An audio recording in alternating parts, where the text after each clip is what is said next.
இப்போ நான் கடையில் போய் ஒரு பொருள் வாங்குறேன், சூப்பர் மார்க்கெட்லேயே பொருள் வாங்குறேன், அங்கே ஜிஎஸ்டி போட்டிருக்காங்க. உண்மையிலேயே ஜிஎஸ்டி என்கிட்ட வசூல் பண்ணுறாங்களா இல்லையா, கரெக்டான ஜிஎஸ்டி தான் வசூல் பண்ணுறாங்களா, ஒருவேளை நான் ஏமாத்தப்பட்டேன்னா அது எப்படி நான் தெரிஞ்சுக்கிறது? ஒரு ஹோட்டலுக்கு சாப்பிட போறீங்க, ஹோட்டலில் நடக்கிற ஜிஎஸ்டி ஸ்கேம் பற்றி உங்களுக்கு தெரியுமா?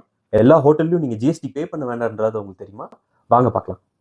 ஒரு கஸ்டமர் கிட்ட இருந்து ஜிஎஸ்டி வசூலிக்கணும்னா அவங்க முறையான ஜிஎஸ்டி பதிவு செஞ்சிருக்கணும். அதாவது ஜிஎஸ்டிஎன் நம்பர் இருக்கணும். அது உங்களுக்கு கொடுக்கக்கூடிய பில்லுலையும் பிரிண்ட் ஆயிருக்கணும். அப்படி இல்லைன்னா நீங்க ஜிஎஸ்டி பே பண்ணணும்னு அவசியம் இல்லை. உங்க பில்லுல இருக்கிற அந்த ஜிஎஸ்டிஎன் நம்பர் உண்மைதானான்னு நீங்க தெரிஞ்சுக்கிறதுக்கு ஜிஎஸ்டி வெப்சைட்ல நான் கொடுக்குற இந்த லிங்க்ல போய் நீங்க செக் பண்ணி பார்க்கலாம். ஒருவேளை நீங்க செக் பண்ணும்போது அது காம்போசிஷன் ஸ்கீம்ல இருந்தா அப்பவும் நீங்க ஜிஎஸ்டி பே பண்ணணும்னு அவசியம் இல்லை. அடுத்ததா உங்க பில்லுல service charge, VAT, water bottle, tips, discount இந்த மாதிரி விஷயங்களுக்கு ஜிஎஸ்டி இன்க்ளூட் பண்ணியிருந்தாங்கன்னா அதுக்காக நீங்க ஜிஎஸ்டி பே பண்ணணும்னு அவசியம் இல்லை.